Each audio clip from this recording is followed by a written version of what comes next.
Bucko, mighty Bucko, hello and welcome to you all. A very interesting one today. Shills and controlled opposition. Now, many of us have heard from other truthers, freedom fighters,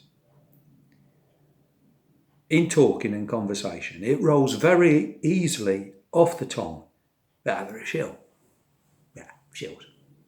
Controlled opposition. Yeah. And maybe they're correct. There definitely is a monitoring of channels and people and of the marches and the protests and the demos by the powers that shouldn't be. Definitely, this is going on. A shill is a plant or a stooge put in to direct whatever it is to the people in a certain direction. They want to lead you up a gum tree. They want to lead you down the garden path or down the Swanee River.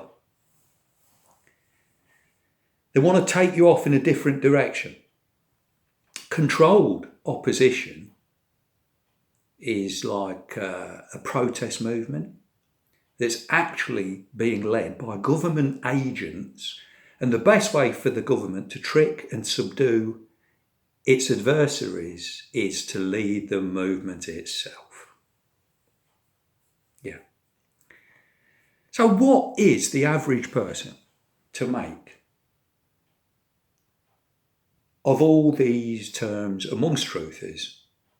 Shills, controlled opposition. You see, before 2020, and this came about, I knew very little about conspiracy theories, and I had very little interest in it. Some people, viewers, had years of researching and getting to grips with sites of truthers, people opposing the narrative and believing there's something seriously wrong over the years of what's been going on. And these people had the advantage, whereas people like myself, late to the table, aware, yes, that we're heading to globalism, aware of the New World Order, aware of all those things, but late getting there with a shock at how bad, to what extent it all has come about. So there was much research to be done, and you could spend day and night researching, studying. I know one guy who lives not far from here who's a 20 video a day man, he says. He falls asleep in the night with his laptop falling on the floor because he is engrossed in trying to find out, looking at this, looking at that, studying this, studying that. But what is the average person like me to make with it all? Now, anyone who has a public platform, whether you've got thousands of people or just a few people, like Marty Bucko's site, just a few, you've got to handle the praises when people speak well of you, and you've got to handle the insults and sometimes outright false accusations thrown at you. And you've got to have your spiritual armour on, as it were, to repel these lies and accusations and falsehoods thrown at you. Now, I don't get many comments. I don't get many insults, to be fair, but I've had quite a few, and I've had a lot of people unsubscribe, a phenomenal amount unsubscribe as well as subscribe. I don't know if that's everyone's experience. Maybe it is. Maybe it's not. But I've had a few thrown at me. Let me explain. This is not a gin and tonic, although I could do with one, to be honest, but I don't drink spirits really. Coconut. Have you ever tried coconut water? Very refreshing and nice in the night. I like to have a drink when I need to come downstairs, use the toilet and just have a drink. Now, there was one on one talk I did with Lee. One of the comments on Lee's channel was disturbing hand gestures. And he wasn't talking about Lee. He was talking about me. And what does he mean by it? Well, let another comment explain what maybe the first one meant. On this one, recently, not too many back, someone had put, "How long have you been a Freemason, Marty?" Now, why are they saying these things? I'll tell you exactly why they're saying these things. Because I wave my hands around a lot when I speak. I do. Yeah. It's called gesticulating, isn't it? And my mum came from overseas. My dad is English. And I used to have a mate called Mark Tintor, and he wasn't from Cornwall with a name like Tintor. It was actually, his dad was Serbian. And when we both got together, a cup of tea after the church meeting, we would be giving it this and no, and this, and people thought, oh, they're angry, they're going to have a punch-up. And we had to assure people, no, we're fine. It's just the way we are. I use my hands a lot. I gesticulate. Now, for people like these people making their comments, they're watching things, they're observing things. And of course, there are signals given by Freemasons and controlled opposition and all sorts of things. Now, for somebody like me, I came into this and then I had done some early talks with Lee. And on one occasion, and I have a tendency to look up like that when I'm thinking, I've noticed this in observing my videos, playing them back. In one of them, in the early days, I did do this. I'm thinking. Right, now, I was horrified when I found out afterwards, and I explained that situation to Lee. He says, oh, don't worry about it, it's this and that. But I was horrified. It meant something in Freemasonry. I knew nothing. I don't know what they'd get out of it by looking and thinking such things. But here's a question to them, the people who think like that. What allowances do you make for people that wave their hands around a lot? In other words, what allowances do you make for them? Because there are people who naturally do this, and I'm one of them. And I'll guarantee you, they have no answer. And not only do they have no answer, they've probably never even thought that question in their brain. It's never entered their head. They think they're watching something and they see it. It doesn't register in their heads. I've got the camera propped up here and I use my hands a lot. I can think of somebody else. Now, for those around my age, do you remember Magnus Pike? Do you remember him? Scientist. He was a health scientist, was it? TV presenter. And they said of him that he had a certain, bounciness combined with a lack of self-consciousness. He was oblivious to them. Yeah. Now I remember one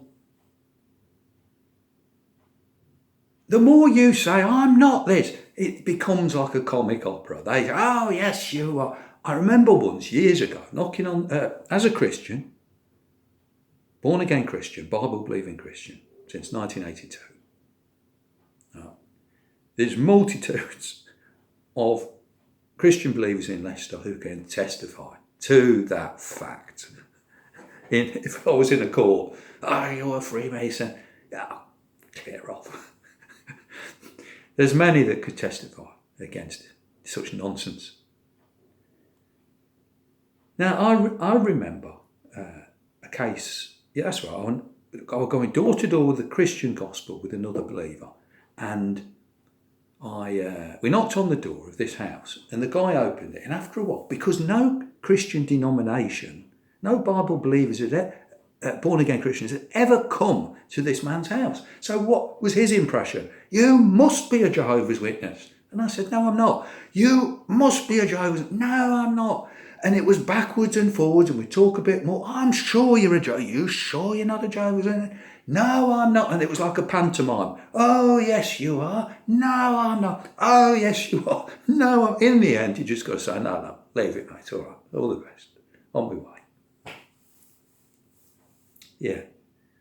So I can't be put in a straitjacket because of these sorts of people. I'm not going to put a straitjacket on, and I can't move. I can't be myself now. I've got to accommodate these truthers who are looking at every scratch and every itch and every touching of the nose or the temple or your hair. Or I've got to. What's the point of it all? It's being myself and talking honestly. Now, my assessment of Freemasonry, I'll give it straight. It's evil. It's of the devil, and Lucifer is not God. Right? It's darkness. Secret societies are vile, disgusting, and I have never been associated or involved in any of it. And if that doesn't satisfy, there's no else I can do, pal. Nothing. Now, I've said my piece. Now, so what I want to do on this talk is, what are we to make of it all? We've all come across different sites. We have knowledge of different people that we watch and subscribe to. We're familiar with many, and I'm just going to touch on some I'm familiar with, names that have come across my path, whether I've watched a lot of them or scarcely anything of them. All I'm going to do is say a few words. I am not going to run anyone down or being mean-spirited or nasty-spirited or personal to any of these people. I'm just going to give an honest appraisal of what I think on them. So it's just going to be talking on one, moving on to another one. Maybe you know these people, maybe you don't. It's not comprehensive. If I've left people out, it's just because I've either forgotten or left them out because I don't know who they are. Because you see, there's loads of people out there who've never heard of Marty Booker. There's only a few hundred, isn't there, that know about him. It's like a long street. You find these big streets with a long list of people.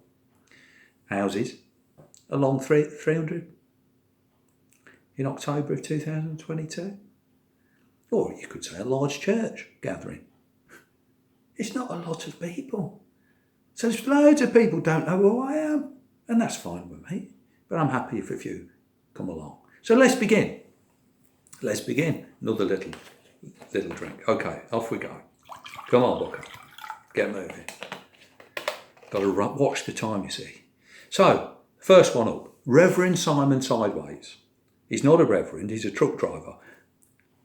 A very interesting guy, full of common sense. Says a lot of things, makes you laugh at times. But his language is very blue. Now, I just want to touch on this because it helps explain some of the people I watch and don't watch. Marty feels that if I'm going to come into your home through laptop, watch on your phone, then I want to be clean. I want my language to be clean, because a little child could be sitting there with their mama or papa, and I don't want them to take away their innocence by hearing my filthy talk. I don't. Now, it could be that you swear a lot. I'm not judging no one, but I'm just saying, for a public platform, it's not for me. Now, that doesn't mean to say I won't watch some people who, in a presentation, will only use the F word like twice, 3 times. I'll stick with it if it's good information. But when they're effing and blinding and going on every other sentence, or if they go a couple of minutes and then they're back into it again, not for me, mate. I feel heavy with it and I don't want it. And I want to be clean, and I want to come into people's home and not leave them defiled. Okay, so that's me. So he's an interesting character. I believe he's totally genuine. I believe he stands for freedom and common sense. But I've watched a bit of him, but I don't watch a lot now. Is he genuine? Yeah, I'm sure he is. Okay, move on. Let's go with the Charlies. Charlie Veach. Now, Charlie Veach, I don't know if that's a Croatian name or what it is, but he's a big guy, and you don't want to get on the wrong side of him. I'm telling you. Now, he goes up and he confronts things and talks to people and films things, and authorities are waving him away, and you've seen these sort of things. And he can be very interesting, and I like the guy. I think he's genuine, but he can be very provocative, and again, his language is somewhat to be desired, So I've watched stuff in the past, not so keen. He's okay by and by. And on one point, he defended a young lad in a park preaching the gospel, and these crack addicts, druggies came attacking the young man and could have killed him. He was in the process of being seriously injured, and Vice came in, fist moving, and got these druggies away, and then they set on Veach. And then he called to these 2 guys walking through to come and help him, and they never did. They walked off. So full salute to Veach. He's got a heart. He fights for the underdog. Nice guy, but not someone I'm going to watch all the time. But some people enjoy that. They like the provocation. They like the, get stuck in, yeah. Okay, let's look at a few Charlies. Charlie Freak. Now, on Mark Devlin's, I'll come to Mark. Well, let's talk about Mark Devlin now. Great guy. You can see in his face he's being worn down by this evil that we've all suffered, and it's taken its toll on him. Totally genuine guy. I like the guy very much. I subscribe, I listen to him. I do differ with him on the issue, obviously, of beginnings, origins. He's into sort of consciousness and vibrations and different things. I'm into the biblical worldview that God created, man in the image of God, etc. But I understand he's very sincere, very genuine, very likeable guy, very interesting, great knowledge. Anyway, in his talks on the, the Q plan, the white hats and people coming to help us, he did a number, maybe 5 or 6 talks with this guy called Charlie Freak. Again, he was likeable enough. He's got the gift of the gab. He goes on with his wife. I think her name's Coleraine, is it? Or something like that. I could have that wrong. Nice enough people, but they promote this thing, which I sort of thought, well, yeah, okay. I hoped for the best. I hoped the Q plan had something to offer. But way back now, I gave up on it. Because I don't want people to have false hope or be hooked on opium. No, I want them not to have false hope, to be free. And I saw it as nonsense. And this, according to Mark Devlin, he had to delete these from his site because he's now gone off on this Charlie Freak, about it was lambasting and saying what a devil that Tom Hanks was. and into all sorts of vile things, too vile to talk about. And now he's saying he's a good guy and he's on the side of the White Hats. And it's all, it's really, please, it's too much. And I agree with Mark Devlin. He had to take that decision and delete those shows. So, I think Charlie Ward is another name that goes down that view. I know very little about him. I'm not going to comment. Simon Parkes is another one. Very little about him. But they promote the same Q plan, White Hats, etc. Okay. Then we got, let's think. Let me think now.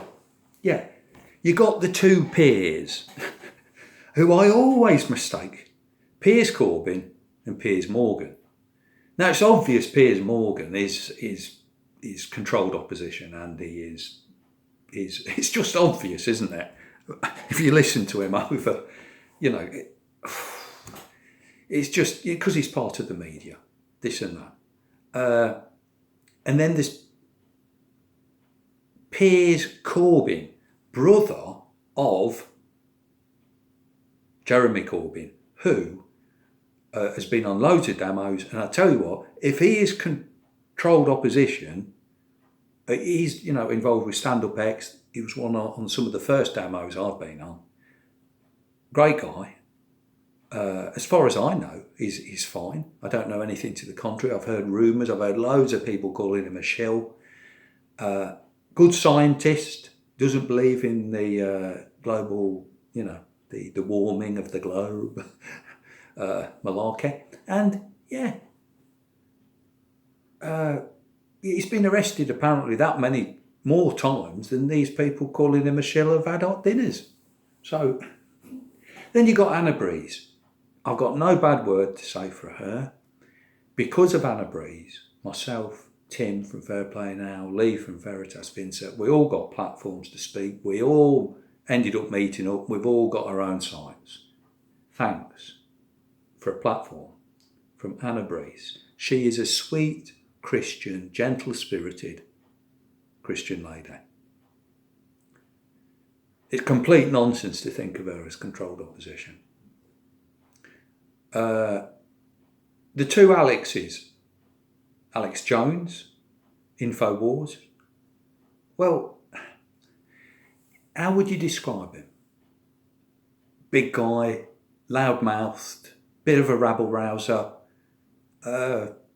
Interesting, a lot of truth he comes out with.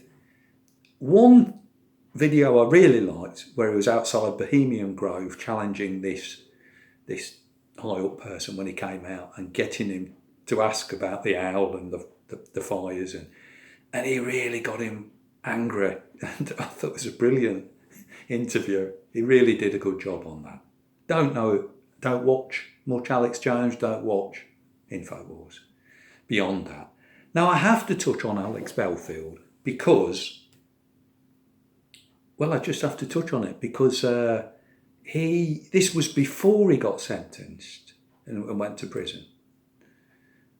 When I first heard it, I thought, this is harsh.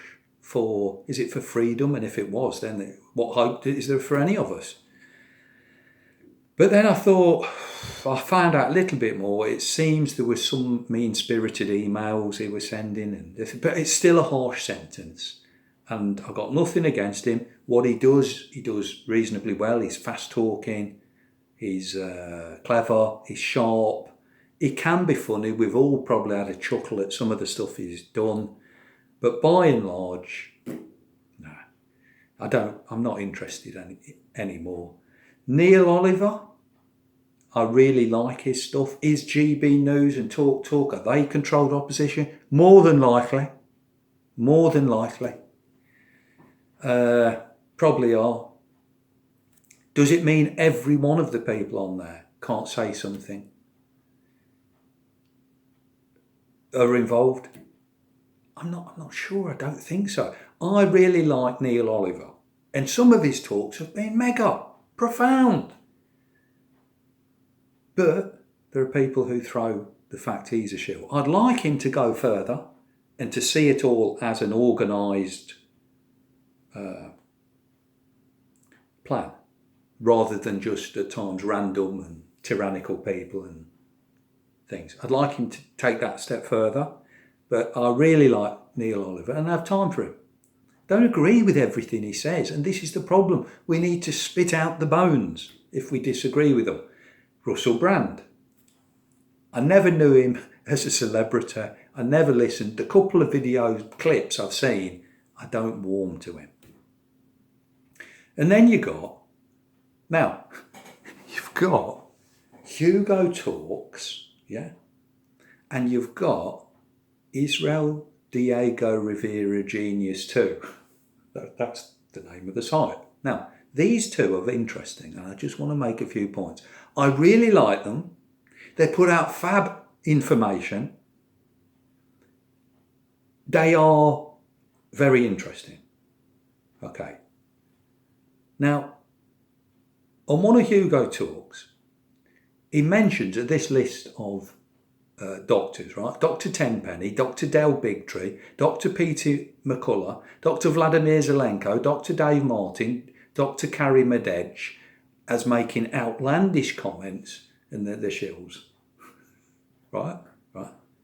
And he says they appear on each of the shows and they're connected to the Academy of Divine Knowledge. Now, these two, Hugo Talks and Israel Diego, now I've got to get my facts straight. It is these two, but which one actually? They've both stated their concerns about these doctors, and also David Icke and Brian Rose. Right? Now, it's like, let me just say, look, it's great information. I've got every reason to believe they're genuine and bona fide, right? But it's like this.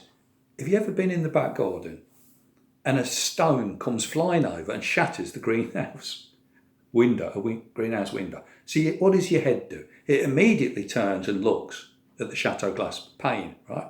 And then what do?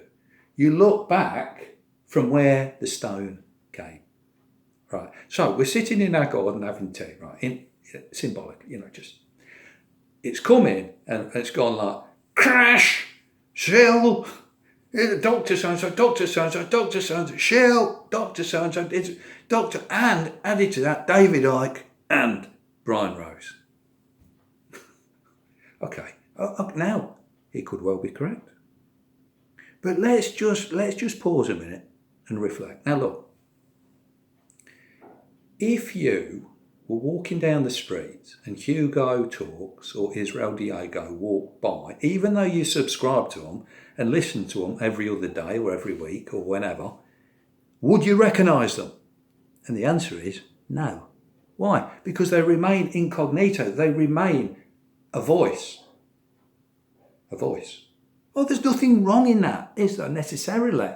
But I'm just saying, they choose to remain like, remember Zorro with a mask and the dark cape? Zorro. Or the Scarlet Pimpernel. They seek him here.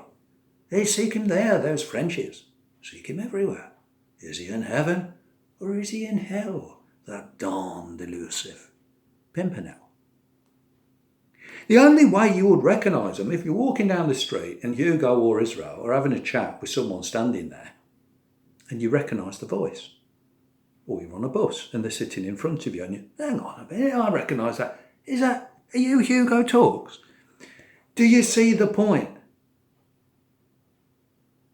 People like myself are very visual. You know who we are, you know where we're married to, you know more or less what job we do, whereabouts we live, what we're doing, and we actually invite people to meet up, have times where we meet up. But now, you can't condemn these people if they don't want to meet up or if they don't want their faces shown. But I'm just saying, it's interesting, isn't it? Now, I can't comment on any of them doctors. I just don't know. I don't. And regarding Icke, I like David Icke. Not just because he's a Leicester person like me, although I have some soft spot. He's a very clever man. he's very interesting. He's a very gifted speaker. And let me say something. I've seen him on the demos at Trafalgar Square. And when he gives a word, that was like the highlight. It was mega. And if he's acting, give him the Best Actor Academy Award because he deserves it. I think he's genuine. Again, I disagree with him on the, origins, vibrations. And I don't go down there with him. But what he says against the narrative is phenomenal. Regarding Brian Rose, it does appear he could be a Mason. It seems the evidence brought out against him could be the case. Now, with Ike, the reason they're having a go, because they did these talks, Ike and Brian Rose, and they were greatly watched. And they did a poster, standing shoulder to shoulder with the one eye symbolism. Now, does Ike know about that poster? Does he know? How did that come about? Before I condemn Ike, I want insight, understanding. What's it about? Because he's a clever man. He knows that's symbolic of something. Or is it just something made up after the event of the talk? I don't know. So, leaving you with the thoughts, whoever you like, watch them, gravitate to them, and at the people you don't like, leave them alone. It's as simple as that. Cheers. And with that, be seeing you.